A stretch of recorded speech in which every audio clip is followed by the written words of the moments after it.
Praise the lord. ఈరోజు దేవుని వాగ్దానము.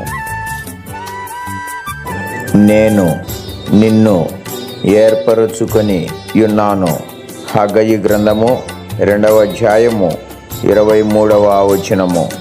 దేవుడే నిన్ను ఏర్పరచుకోనే, భయపడకుము, జడియాకుము. నీవు నా దాసుడవనియు ఉపేక్షింపక నిన్ను ఏర్పరచుకునే, భయపడకుము, నీకు తోడైయుండు. భయపడకుము, నీకు తోడైయుండు. నా హస్తముతో నిన్నాదుకొందు, నా హస్తముతో నిన్నాదుకొందు. దేవుడే నిన్ను ఏర్పరచుకోనే, భయపడకుము, జడియాకుము.